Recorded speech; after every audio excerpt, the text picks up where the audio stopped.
नहीं जो सूखे में जाके जो पीटो शुरू हो जाएगा।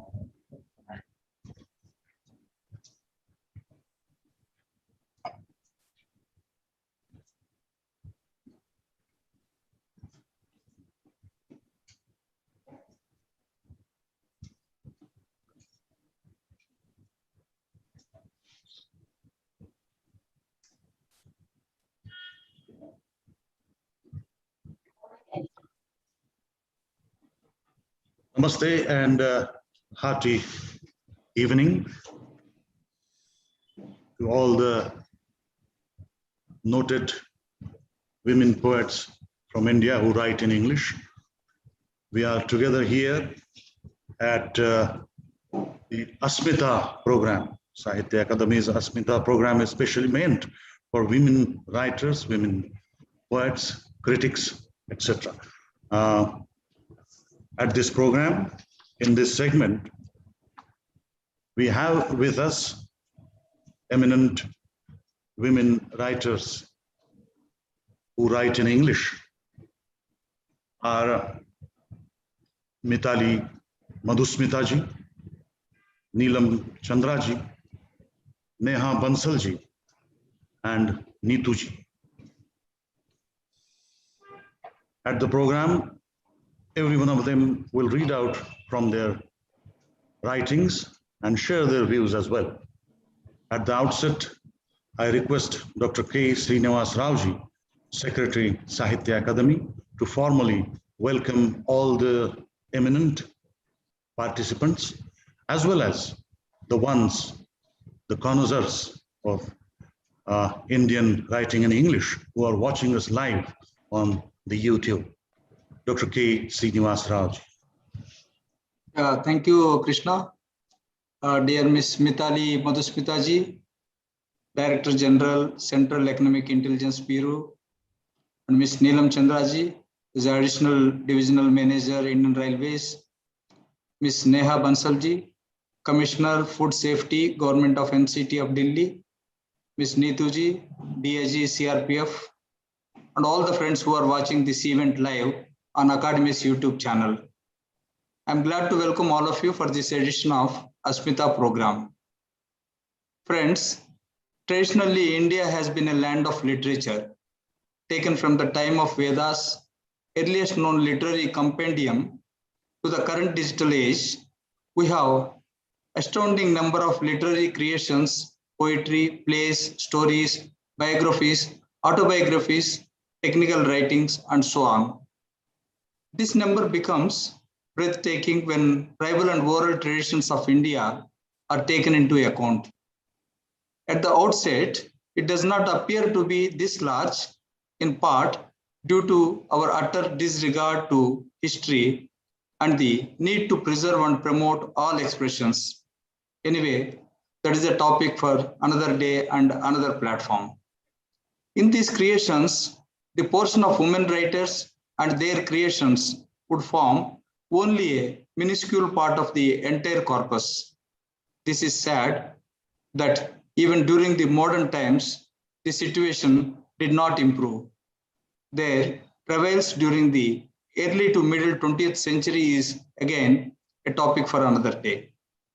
Of course, contemporary world gives hope and the need to look into future as the number of women writers in each language have increased exponentially. When one takes into account the women tribal poets of India, then that would put India as a country producing largest women's literature in the world. Optimism is good. It gives one energy and dynamism, but that should not lead to complacency and kind of dogmatic slumber. For the road is long and what needs to be done to promote women's writing in all the genres and in all the languages is huge. With that perception and vision, Sahitya Akademi instituted this platform Asmita, where women writers and writers from various marginalized sections of the society can assemble and express themselves. That was more than 2 decades ago. In the meanwhile, Academy has also added another platform devoted exclusively for women writers of India. that is Nari Chetna. These platforms have provided many a woman writer in all the 24 languages. The opportunities provided to women writers from smaller towns and rural spaces of India is what makes these two platforms unique.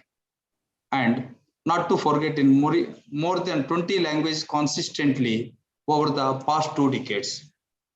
I just mentioned a lot more needs to be done, and I sincerely hope women writers in all the languages come together and promote women writers from smaller towns and rural spaces of the country, and of course, in all the 24 languages. For women tribal poets, we have separate segment, and all the women writers can approach Sahitya Akademi nearest to them for this purpose. I hope all those watching this event live stand benefited, and I personally thank all the participants to keep a time away for this program in the midst of their busy schedule and participate.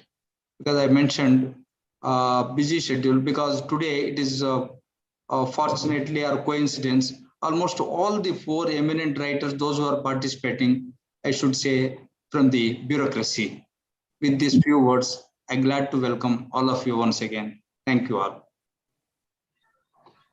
Hearty thanks, dear sir, for this promising introductory note and welcome address as well. You have briefed upon Indian writing in English by women and elaborated upon all the platforms that Sahitya Akademi established, constituted for women writers especially. Thanks a lot. So now to begin with our reading session, I invite at the outset Mithali Madhusmita ji to read out from her work. Mithali ji is an IRS by profession, has been writing in English for quite long now and has worked in several important assignments in the CBDT, Department of Commerce and Income Tax Department, and currently serving on deputation as DG, Central Economic Intelligence Bureau in the Ministry of Finance. She has 2 collections of poems published, Everyday Prayer and Stillness of Time. Her poems revolve around simple personal experiences which touch a chord in every reader. Hearty welcome, Mithali ji. Good afternoon. Yeah. Let me begin by expressing my gratitude to Sahitya Akademi for giving me the opportunity to recite a few of my poems on a virtual platform. So, I am Mithali. I belong to the Indian Revenue Service. I'm based in Delhi. My childhood was steeped in Indian literature.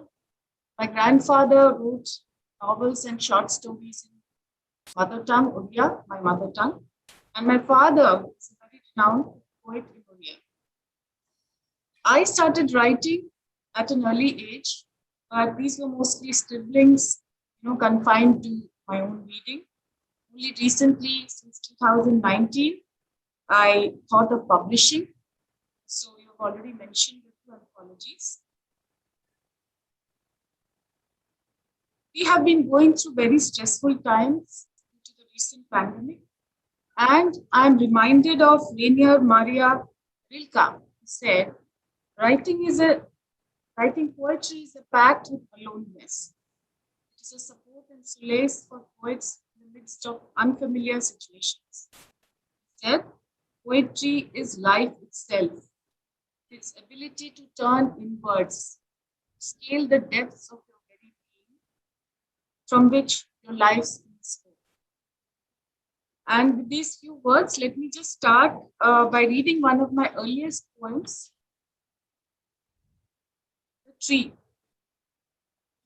Silent only stands the old tree, quietly dropping and sprouting leaves since eternity.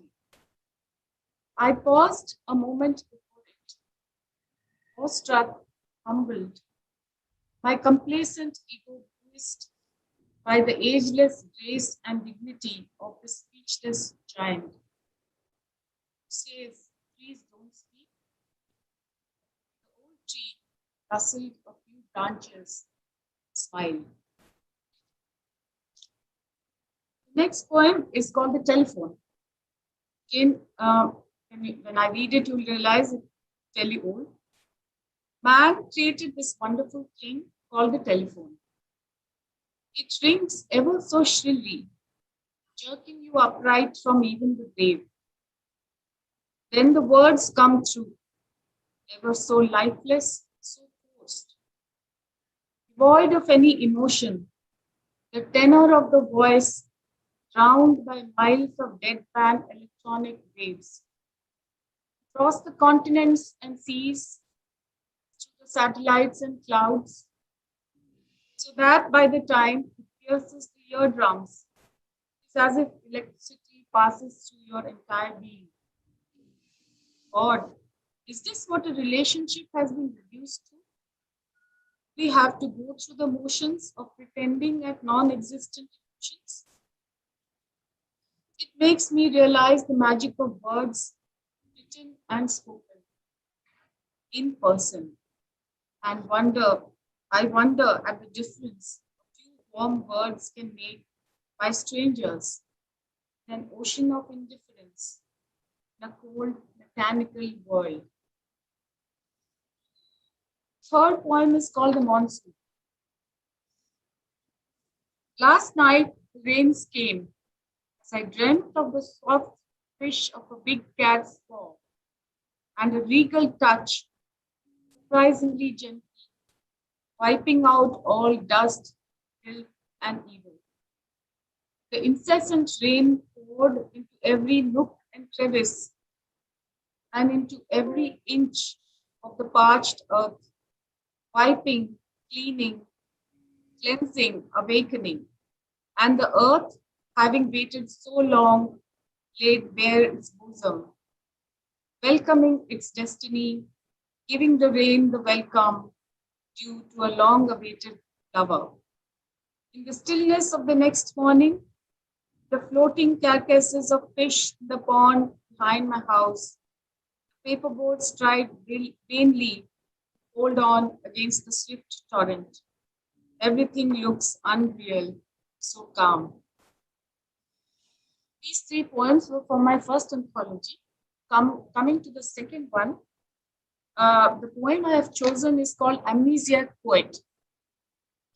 This is from the anthology Stillness of Time.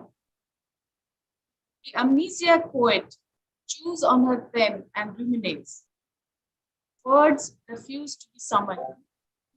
The day looms large and empty, packed with meaningless activity. The hours blur, coalesce, nothingness. Thoughts buzz and resound, chaotic and noisy. Making light of the overpowering heaviness, she goes through her emotions, bit by painful bit, seeking release from the burden of inchoate words.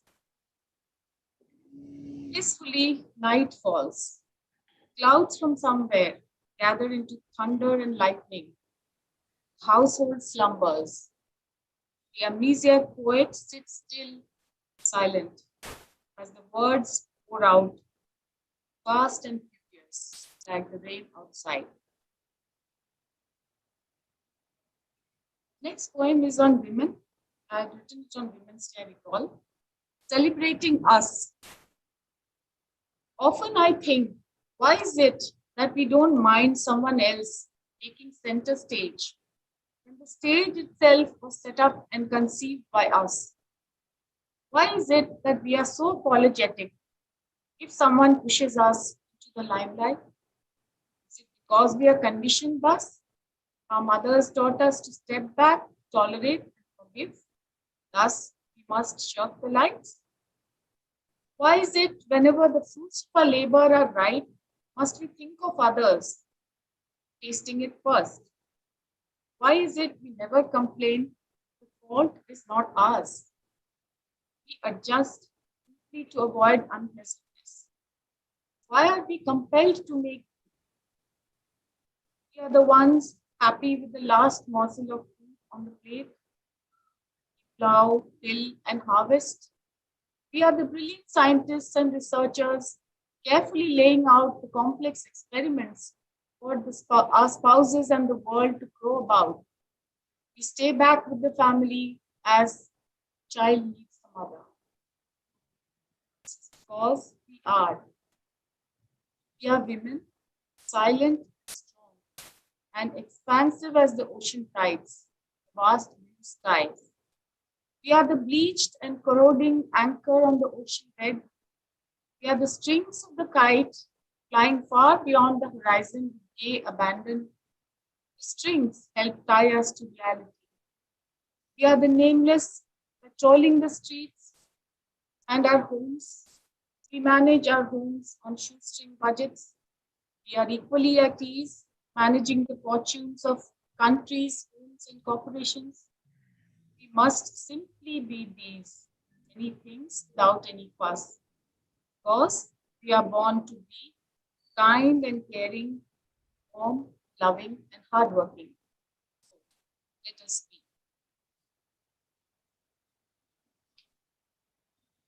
The sixth poem is called Anatomy of Words. This is what I observed very late in life after, as I told you, my father is a writer. And these are my thoughts. For the longest time, I thought writing skills were inherited. Words magically weaved and danced their way into the paper. Writing was a natural flow and outpouring of emotions. At times, I spotted you writing away furiously. You sat calmly, sweat dripping, forgetting there was no ventilation. The whole library of your work seemed an effortless exercise.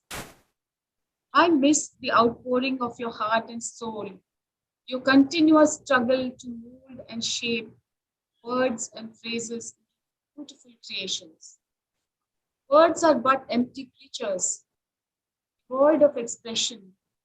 They hang incandescent in the air. How difficult it is to pluck them.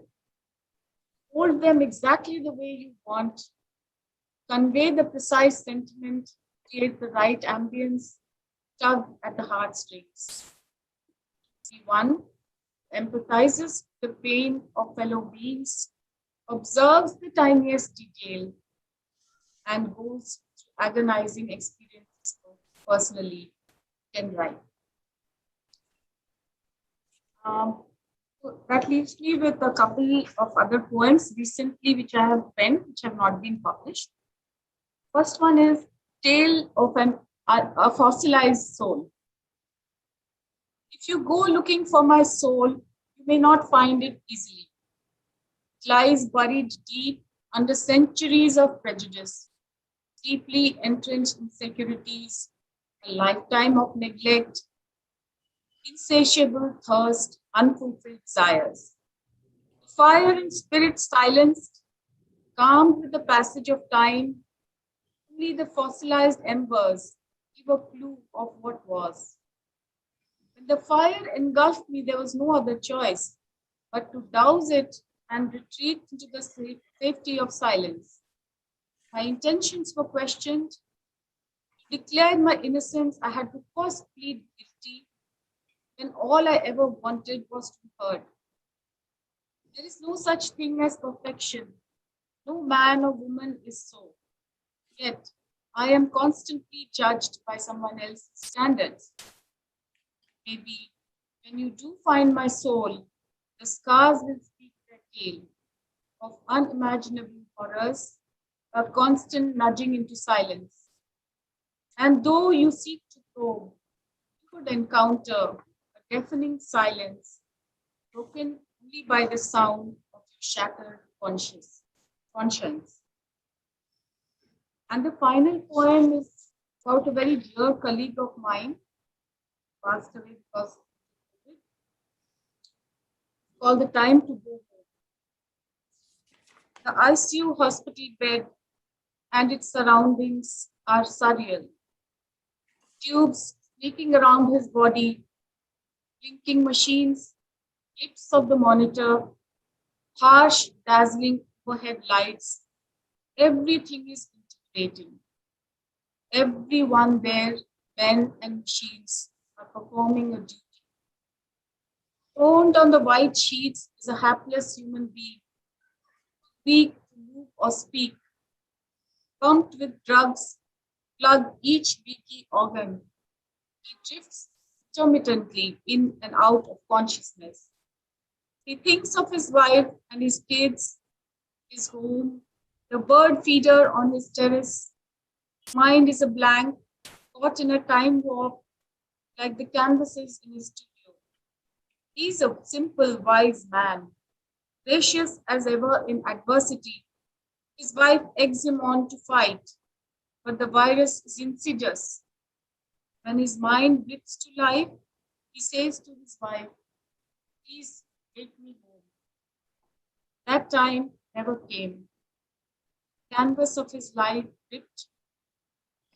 She tells me as she prepares his body for the last journey, "Love white flowers." Thank you. Thanks a lot, ma'am. All those poems were directly from the heart, maintaining rhythm, economy of diction, as well as your genuine sensibility. Thanks a lot for your readings. Next, I invite Neelam Chandraji. Neelam Chandraji is a bilingual writer, writing in English and Hindi as well. She currently is working as additional divisional railway manager in Indian Railways. She has more than 50 published books, including novels, collections of short stories and poems as well, and books for children. She holds a record with the Limca Book of Records 2015 for being the author having the highest number of publications in a year in English and Hindi, both the languages she writes in. She is the recipient of Sohanlal Dwivedi Puraskar, Humanity International Women Achiever Award, Rabindranath Tagore International Poetry Award. She was listed in Forbes as one among 78 most popular authors in the country in the year 2014. Welcome, Neelam ma'am. I request you now to kindly read out from your writings. Thank you so much. Good afternoon, Srinivas Rao ji, Mithali ji, Neha ji, Nitu ji. It was very nice to hear you, Mithali ji, and looking forward to hearing Neha ji and Nitu ji. So this is Neelam Saxena Chandra. I prefer writing as Neelam Saxena Chandra. So let me begin with the very few lines. The heart is delighted by the first, the other makes the mind go numb. Happiness and gloom, like twins, holding the hand, together come. So the first poem which I'm going to render today is titled The Garden of 50s. By the time you are about to reach 50, you become a large garden with a variety of plants and trees growing on your heart. There may be a large banyan tree of grief that stands hidden at the center with its roots emerging from here and there. There may be tall trees of conifers of nothingness. Those keep growing themselves without the need of watering.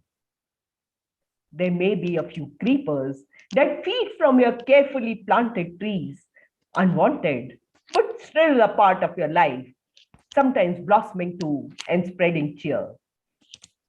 There may be thorny plants of cactus, which you have planted on the peripheries of your vulnerable heart to ward off unwanted people coming into your life. There may be a beautiful shrub of rose of love, love which you never showed, but that still bloomed in your heart. There may be a large mango tree of affection, the tree that keeps bearing fruits whether someone needs them or rejects them. And then there are 1,000 lilies, those keep growing hither and thither in the garden of your heart, Those make you smile in this garden of fragility. So that was my first poem. The next poem that I'm going to read is titled Struggle. This is a feministic poem. Bury me deep in the sticky black soil. Let it be soaked with water so that it swells and no pores are available for me to breathe. Forget me there. Add me as bygone in the annals of history. And yet, one fine summer day, I will find the cracks in that black soil. Start breathing through the fissures. Raise my hands slightly. Remove the soil layer by layer with my bare palms. Keep rising little by little every day till I see the sunlight and breathe the fresh air. I am a woman. Creation is my forte. I create abodes, I create paths, and I create life. The third poem is titled Adverse Moments. Sometimes they confine you in a web. Sometimes they drip you from your way. They hound you, they hector you. But adverse moments don't stay. Life is a long journey and adventure, but every night witnesses the sun's ray. The murkiness is a guest of instants. Adverse moments don't stay. They make their presence felt to check your fetter in the hot month of May. They roast you for a split of a second, but adverse moments don't stay. I treat the adverse moments like some momentary guests in the archway. My heart is confident that they shall pass. After all, they aren't made to stay. Thank you. The next poem that I'm going to render is a different take on Sita, and it is titled Love and Divinity. In the king's garden, plucking the petals of lotus, mesmerized was Sita when she saw the handsome Ram. The cuckoos cooed, the manas twittered, the peahens danced. She knew that her heart henceforth belonged to Ram and only Ram. Marriage was only an association for the society. Her heart already belonged to him. She adored him, she worshipped him, and he was her one and only one. She could think nothing beyond him. She accompanied him to the wide forest without a sigh. Love encompassed all luxuries was what she thought. But was time preparing her for the future? At that time, she knew not. Despite her devotion, when the spineless Ram was a witness to her being asked to walk on fire to prove her innocence, something in her had already burned to ashes. And who has the power to destroy the cinder? Even the fire bent and bowed, which only she saw. Frozen, lifeless, and numb was her frame. That love was only a mirage, she knew well now. Thus, when she was left in the woods again by Lakshman, naturally at Ram's behest, she didn't shed a tear. It was this moment which made her realize her self-worth. Towards the state of divinity, she was inching near. Already prepared for the life of a sadhvi, she had no qualms as she proceeded to Valmiki's hermitage. Through the mirage of love, she could now clearly see her shadow, full of affection. There was no rage. Forgiveness was what she bestowed to all her tormentors. Ram surely was at the top of the list. However, she'd learned now not how to be happy and to clear her eyes of all mist. When Ram finally came to meet her, there was no pleasure. Her soul danced silently to its own tune. Before Ram could plead with her to return, she vanished under the earth with the shine of a moon. The next poem that I'm going to render is a slightly personal poem. It's titled To My Daughter. I sometimes wish I were the best mom in the world. with no fault lines, even in my dreams, having no aspirations of my own, no desire to see anyone but you, no wish to think of anyone but you, to keep on holding your fingers as you walk towards your future. But I certainly am not that mom. I'm rather a mom with a lot of weaknesses, which I am sure taught you to understand that no one is perfect, and you too will not be perfect. If someone points your mistakes to you, you know that you can simply smile. I do have aspirations in life, even at my stage, which I'm sure will make you comprehend that one should never give up in life and keep dreaming till the day you die. I do think and desire to meet my well-wishers, which when you analyze will make you think that it's a necessity to in life to have friends, to not only break the monotony in life, but also gather those drops of enthusiasm, which, like nectar, gives one a new life every time. I've always known that practice is better than precept. So rather than holding your fingers, I leave you to face life little by little. I'm sure that when you see me struggling for every little inch of space in my life, you will know that nothing comes easily and you have to toil your way to success. I don't really know what kind of mom I am, but the glint of happiness that I see in your eyes when you meet me makes me sure every time that I am not wrong. The next poem is from my 63rd book, which was recently released. It is titled Change. Things don't really change. Nature is perpetual and complete. If one bird or animal dies, another is born. In totality, things don't really change. Certain flowers bloom in a particular season. When you cross the clock of time and touch the base again, they shall blossom once more. Things don't really change. The rivers keep flowing year after year. And if you touch the shore of Ganga at a particular spot, again after decades, you will find the same turbulence or calm. Things don't really change. The human nature is also steady. Rarely do you see an arrogant person turn humble or a crooked mindset change into noble. Things don't really change. Or at least it appears that things don't change. If you want change, you yourselves have to be the agent of change. You can do wonders. If you want change, you yourself have to be the agent of change. You can really do wonders. The next poem is again from the same collection, and it is titled The Inner Strength.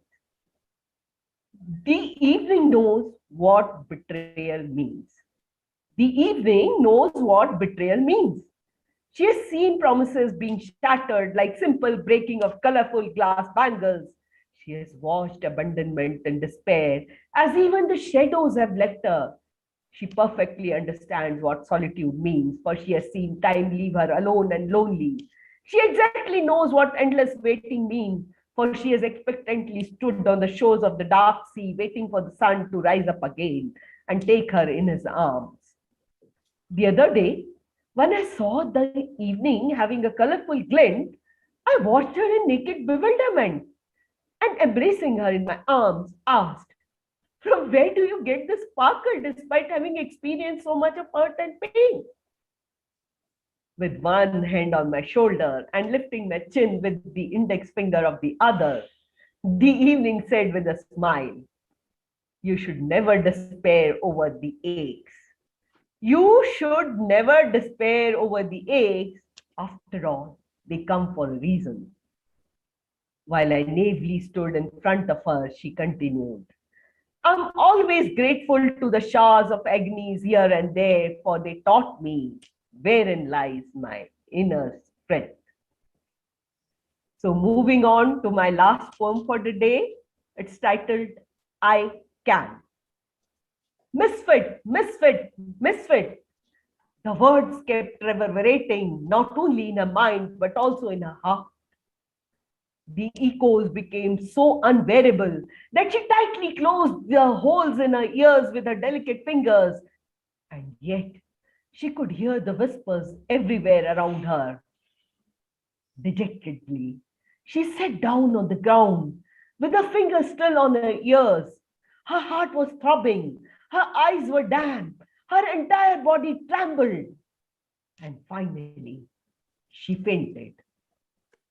When she woke up on the hospital bed, she felt that a second life has been bestowed upon her, and she began to rethink about her fear. She realized that society can threaten only till you let it. She realized that society can threaten only till you let it. She removed the needle of the saline from her veins and ran away without looking back. What she needed was not a doctor, but the healing energy that could come only from within. Sitting down cross-legged calmly on the ground, she shut her eyes and let herself drown in the golden energy that she could feel flowing from her head inside her entire body. She knew that it was a long way to go, but the words that reverberated now were, I think I can, I think I can, I think I can. So, friends, those were my poems for the day. I hope you all liked it. Thank you. Thank you so much. Thanks a lot, Neelam Saxena Chandra ma'am, for those wonderful poems and the style so spontaneous and vibrant in which you rendered those poems. Thanks a lot. May I now invite Neha Bansal ji to recite some of her poems. Neha ji belongs to Indian Administrative Service and currently serving as Commissioner Food Safety in government of NCT of Delhi. She worked as the Secretary, Department of Art and Culture in Andaman and Nicobar administration and as Special Secretary, Art, Culture and Language in government of NCT of Delhi. She loves writing poetry and hopefully her collection of poems will be out soon. We wish you best for your first collection, ma'am. Hearty welcome. Good afternoon, everyone. Yeah. I would like to begin with expressing my gratitude to Sahitya Akademi for giving me this honor and this opportunity to sit among the stalwarts of literature and share my humble attempts at writing. I believe that history is full of narratives which are with gaps and silences. These narratives have been lost in the cacophony of the grand narratives that have been established. So my aim here is to give the voice to the voiceless, the person who has been hitherto silenced, to give voice to that person. So I'll begin with my first poem. It's called Mandodari's Lament. Here it is.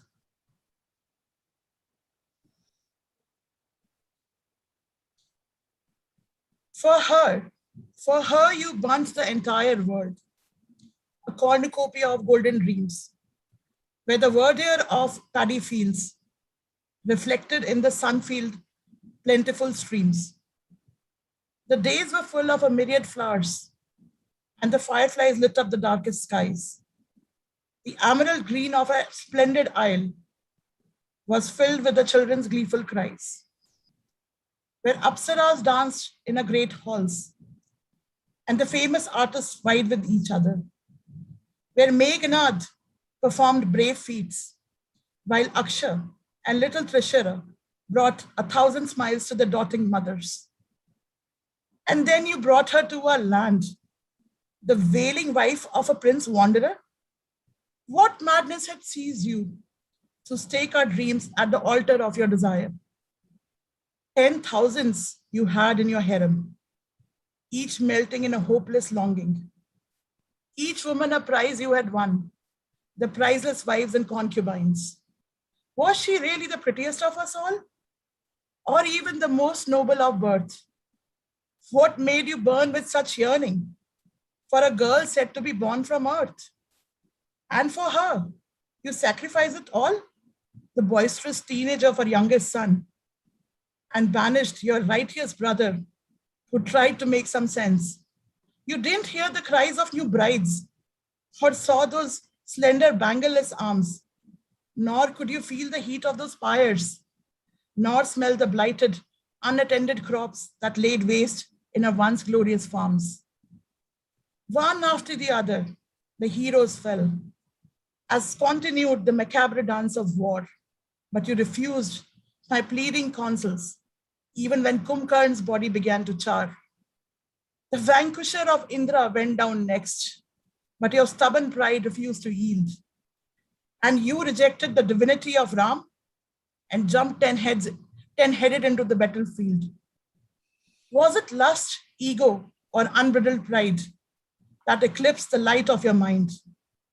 What was that kingly hubris that made you so erringly blind? And now you lay so still as your widows line up the pyre, and the toddler grandson of yours unsteadily holds the torch of fire.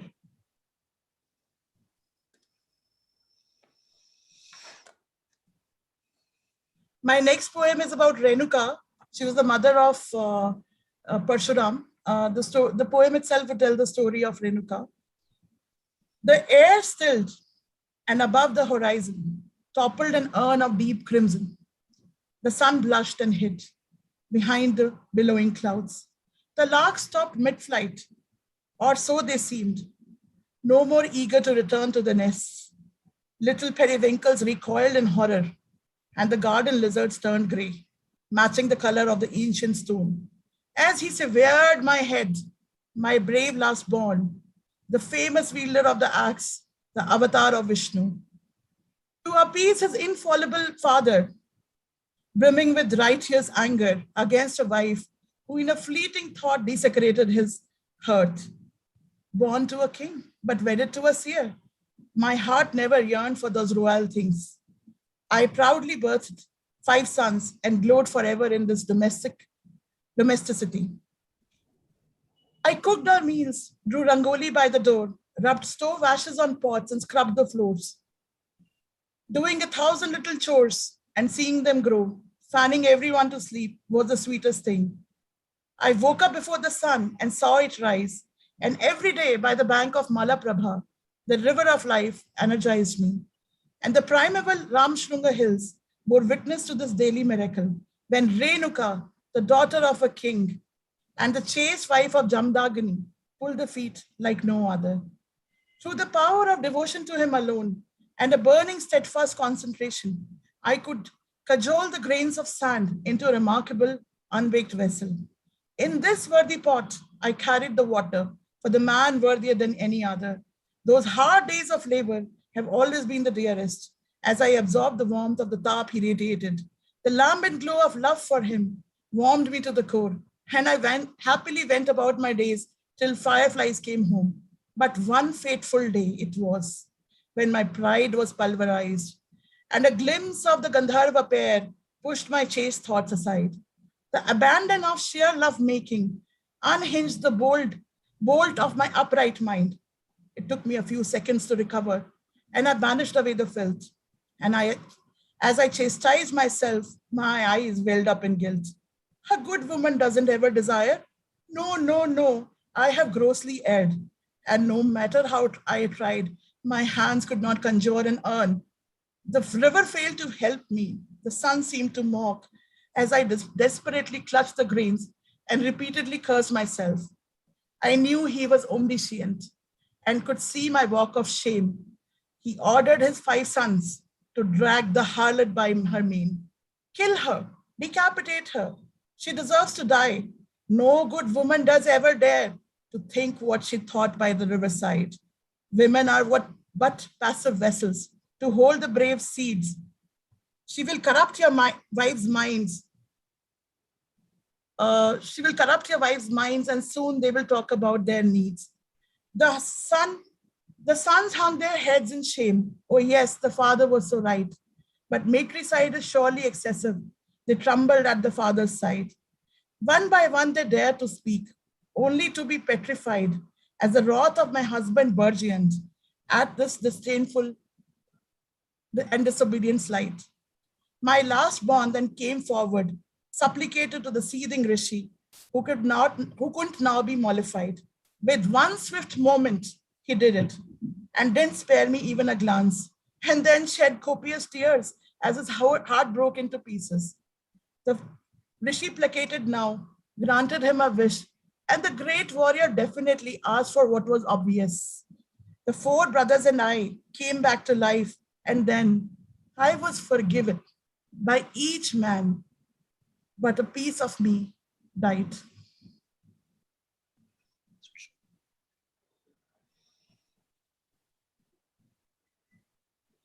My next poem is a dedication to my mother.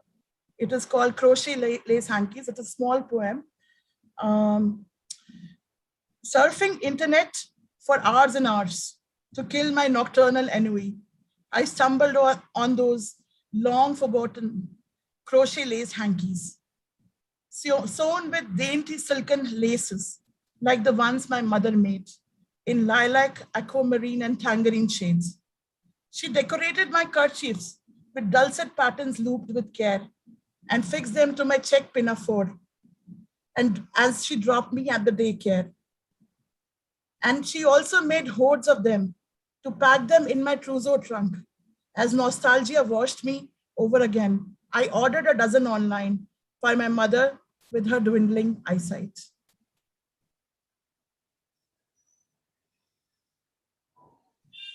My last poem is about Hidimbi, the long forgotten wife of Bhima. It is called The Love Song of Hidimbi, the forest dwelling wife of Bhima. I saw him by the Parijat tree, fragrant and wild-eyed, as he walked to and fro by the sleeping shades of five, asked to lure the humans the delectable meat. My cannibal brother relished with great appetite. But one look at him on the Ashwin Purnima night, I was heady with love in the bower of milky light. Forgetting my sororal bonds, the stranger I approached, my gate coy, eyes downcast, this feeling hitherto totally unknown. Gazing at my swarthy face, his dark eyes gleamed. He eyed me head to toe, appreciatively, or so it seemed. True to my tribal blood, I couldn't hold myself back and declared my unabashed love to the amusement of brothers now awake. He blushed like a girl, the mighty son of God, and went to stand by his mother, who to her son's rescue came to the fore. With a regal bearing, this fair woman asked my name, to what lineage I belonged, and what was my claim to fame. I was irritated by her scrutiny, her gaze mocking my non-Aryan blood. I could see her cold, condescending eyes, but his gentle smile warmed me up. I am the princess of this Vana, Hidimbi my name, sister to the mighty King Hidim, whose bravery will put most men to shame. We ride tigers and tame elephants and hunt humans for meat, but will forego my cannibalistic ways, O mother, if your custom so insist. Before Kunti could open her mouth, I saw Bhima quickly move. He fought with my mighty sibling, and my loyalties torn asunder. Betraying my flesh and blood, I prayed for the man I just met. As my brother lay dying, a single tear was shed. Was this the brother thou boasted about? Who had sent thee? Look, I have killed him with my bare hands. How Bhima taunted me. But Kunti intervened this time, the most unexpected ally. She chided her beloved son and hugged me tightly. Oh, daughter, thanks for warning us. Thou may return to thy tribe. My son here will escort thee back to thine home safety. I looked at him entreatingly as he walked with me, silent now, but with a tender gaze. His face changed totally. No more the fierceness of battle, no more the sardonic gleam. He clasped my hand in his large ones and confessed his love for me. By the river, in the grotto, we bowed our heads in my family's shrine, and outside in dawn's honeyed light, he vowed to be forever mine. My modest hut with Ashoka scarlet flowers gave us the conjugal bliss. We heard the cooing of doves, my fragrant body entwined with his. My beloved told me of their travails, about the Lakshagraha flight running from their scheming kin, denied their legitimate right. Kunti came searching for him with her other mighty sons, and Arjun with his Gandhi ready to rescue his Dada from the cannibals. We welcomed them with folded hands, my lord and I, and as the queen of this verdant forest gave asylum to the mother of five. Thus the Kshatriyas settled with us, with royal sophistication at bay. But at least they were safe here. My mother-in-law mulled every day. A year of unadulterated joy was this. The foresters loved their guests, and then little Ghatotkacha arrived, to everyone's sheer delight. He had big almond eyes, and on the full moon face, the stoic grandma also beamed, singing lullaby with great tenderness. Wearing the tribal feathers, the 10-month-old moon-faced baby was fed with the first morsel, as per the tradition of his dad's family. Why then Bhima looked so sad as he came to me that night? His favorite mawa untouched, he just held me tight. The following day, they were to leave, the mother and the brothers five. And clearly the tribal mother-son duo did not belong to the Hastinapur's high life. I wasn't the Kshatriya queen who would be so admired. My dusky looks and curly mobs would jeopardize all that was desired.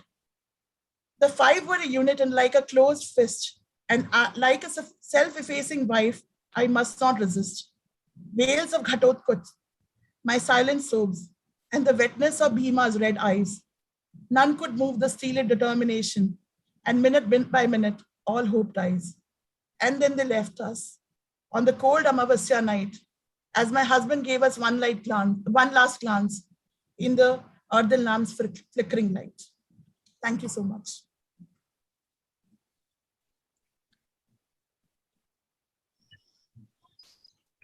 Thank you, Neha Bansalji, for all your poems. Except one, all other poems were about mythological women characters. And so wonderfully impressing. You courageously questioned, and it was so thoughtful and breaking all general assumptions about these women characters. Thanks a lot. This has given a new thought. Thanks a lot.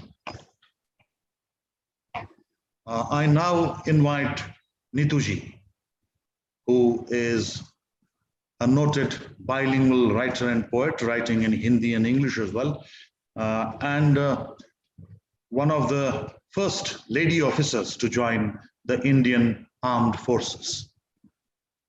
She has been associated with NGOs, particularly working with street children, people with disabilities, and widows. She has a collection of poems in English and a short story collection also, based on near real conflict situations of Punjab and Kashmir, as well as a book on the life and works of 8 women. Her works have been translated into Chinese and Hindi and prominently displayed during the international book fairs. She is the recipient of the Police Medal for Meritorious Service, Antarik Suraksha Padak, and Kathin Seva Padak. Currently, she is working as DIG, CRPF, Jammu. Hearty welcome, Nituji.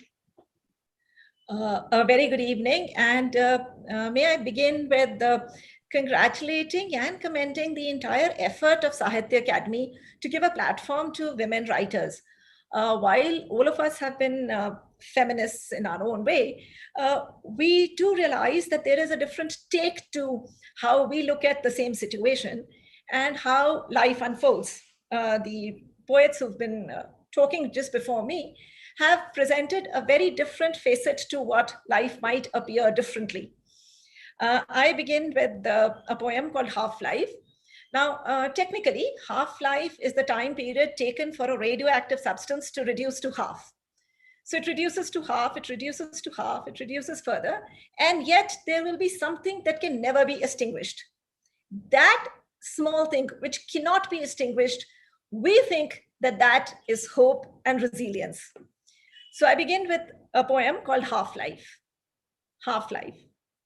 Born at the turn of the century, in a salubrious, secure, serene village, destiny decided to gift a tumultuous life. Marriage, to her, meant new dresses and gifts. Little did she know of responsibilities and loneliness of new households. But she jested. The business of marriage is too serious, you see. Then she heard a new cry, Azadi. This meant the queen would leave, they explained, and we would decide our own destiny. In excited voices and sparkling eyes, they infused in her a new thought, Azadi. Ah, little did they tell her about partitions and displacements.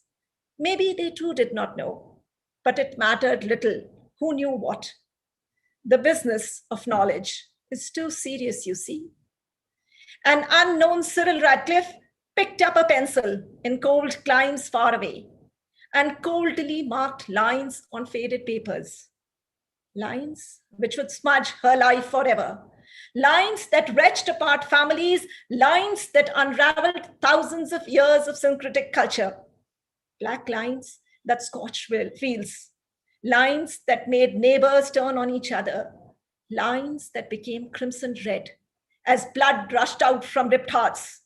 Lines that snaked through houses and fields, meandered with rivers and streamed, climbed up through hills and mountains. Leaders fought over where exactly the line should be. The business of lines is too serious, you see.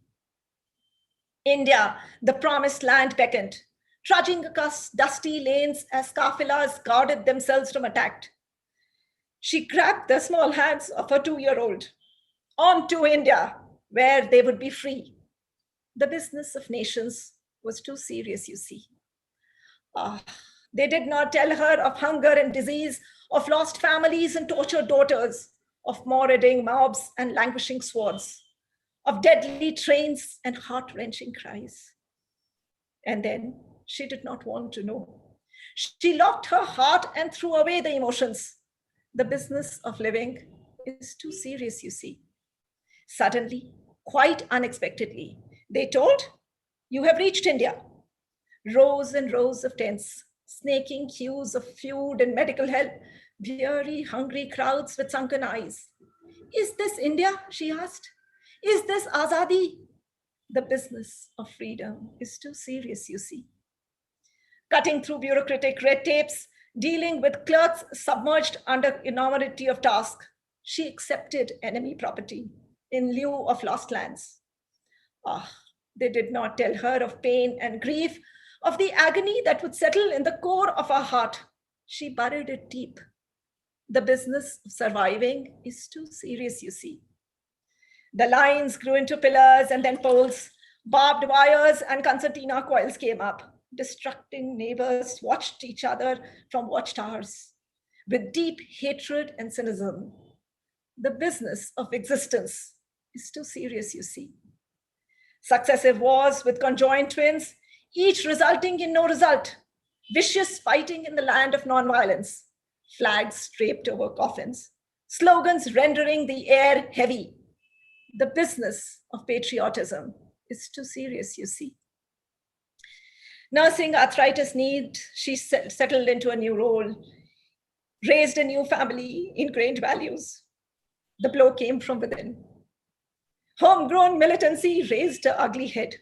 A hydra-headed monster, it spared no one. She shuddered. Memories came flooding back. Left home, hearth, everything she had known, trudged a lonely path yet again. The business of protecting your young is too serious, you see. Delhi, the alien city, did not welcome. Smoke bellowed from blackened chimneys, narrow-laned and squashed houses, small balconies masquerading as open areas. She bore them all. The business of subsisting is too serious, you see. And then it was 1984. They did not tell her of anguish and pain, suffering and angst, misery and desolation, endless nights and silent screams that shook in the darkness and echo in the galleys. The business of pain is too serious, you see. Where is home? Where are roots? Where is your land and where are our own? Where is the promised land, I ask. And yet, she was different. Blessed Cyril Radcliffe with all her heart. Why? We would ask, very surprised. Well, millions are cursing him, that's why. She quoted the greatest man who walked this world, the Mahatma. Forgiveness is an attribute of the strong. My culture teaches forgiveness, instills hope in a tomorrow that is around the corner. Hope that cannot be extinguished by a million Radcliffes. The business of hope is too serious, you see. Okay. And the next one is from a book which was later translated into Chinese. This is about a woman who suddenly realizes that she's given up everything for her family, and then maybe she's not needed, or maybe she is. So how does she look at it? Parts of you. Every time you touch me, I keep a part of you with me. Every time you hold my hand, I take a sensation with me.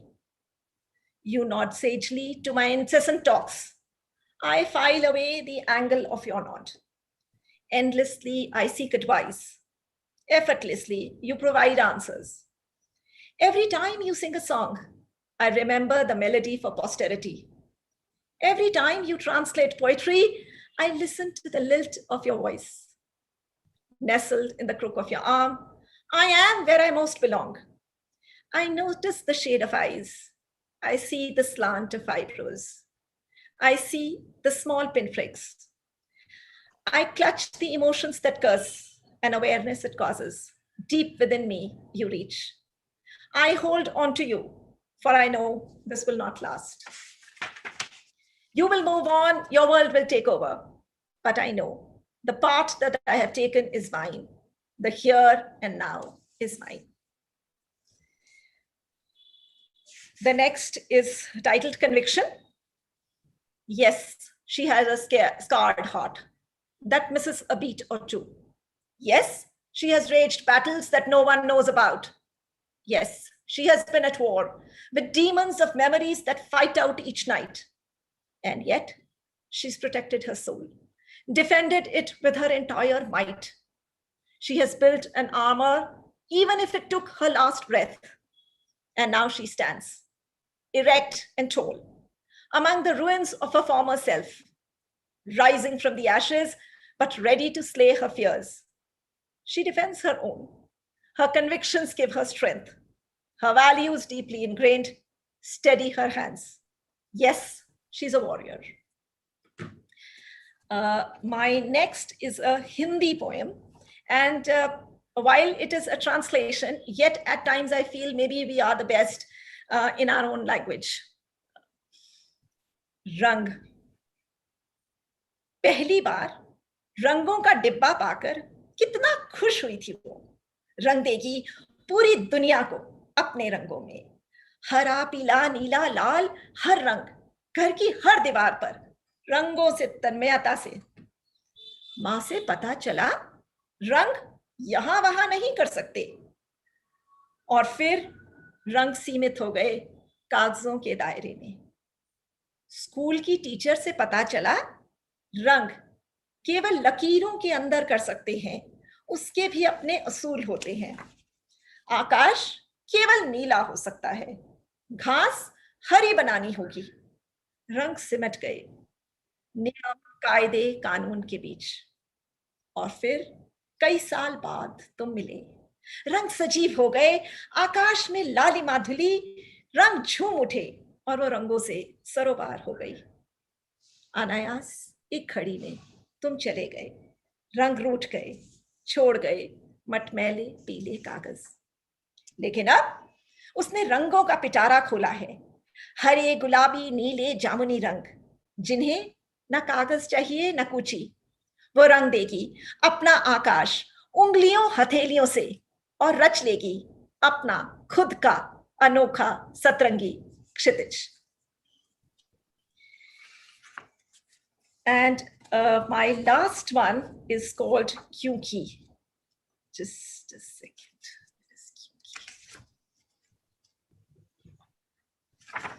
Kyunki. मेरा बेटा चिता को अग्नि देगा और बेटी अंतिम दीप जलाएगी.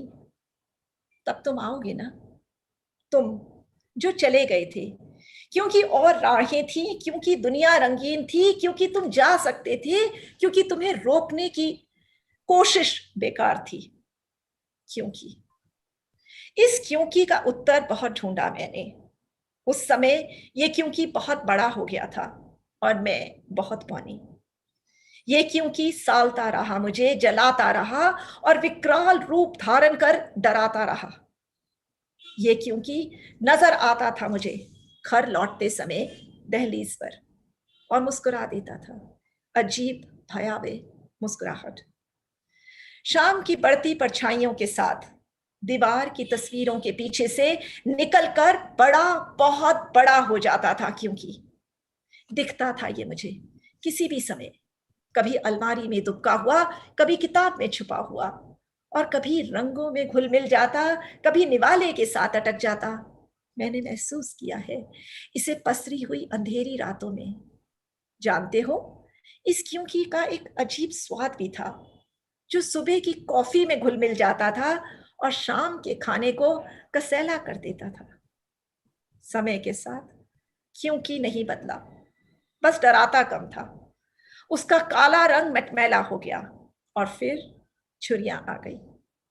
लेकिन क्योंकि गया नहीं, बस उससे जान पहचान हो गई. वह मेरी ओर ताकता और मैं उसकी ओर. पुराने संदूक खोलती, उसका इंतजार रहता. अब हमारी दोस्ती हो गई, एक पुराने सन की पड़ोसी सी दोस्ती.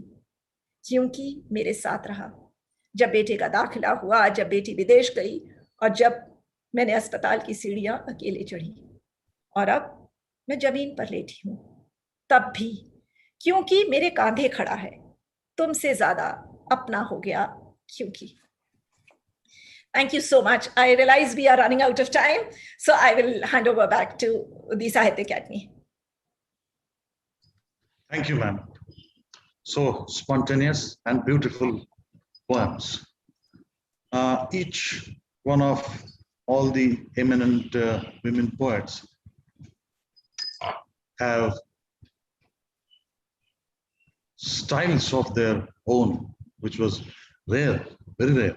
And this has certainly made this hour of this evening so very special and memorable. Excuse me, sir. Sir, I want you to comment finally before we thank all the participants. Yeah, there's no comments because everyone has their own style of reading. It shows, it expresses their even field of work also, particularly when Nitu ji has presented, because she was posted in Jammu and those places, how she has faced, and Neha ji into this social, this kind of thing, and particularly mythological poems, because completely a new kind of things. These days we never hear this kind of thing, but the same way our Neelam ji and Mithali ji's wonderful evening actually. One of the best evening I should say in this time, recently. It was good to have all the four eminent writers, because we don't feel that their bureaucracy coming into, because they're very professional writers. They looks like the way they presented, the way they're writing. That is one additional thing we should see. Thank you so much, Mithali ji, Neha ji, and Nitu ji, and Neelam ji. We request you to be associated with the Academy in our future endeavors as well. We keep on inviting you in our regular programs. Please attend and also present your poems whenever we request specially to read. Kindly be with the Academy. That is only my request. Thank you so much for sparing your busy schedule, because all of them were very busy, I know. In spite of that, they spent almost more than an hour with us. Thank you so much. Thanks for your wonderful poems. It's a YouTube live, and also link we will send it to you. You can forward it to your colleagues. Thank you so much. All of you have made this session full of positive energy. I thank you all on behalf of Sahitya Akademi, and as Secretary requested, kindly be with Sahitya Akademi. I heartily thank finally Mithali Madhusmita ji, Neelam Saxena Chandra ji, Neha Bansal ji, and Nitu ji. From taking a line from Nitu ji's poem, हमें रंगों से सरोबार रहना चाहिए. This is the essence, Asmita, of this Asmita segment. Thank you all for being with Sahitya Akademi.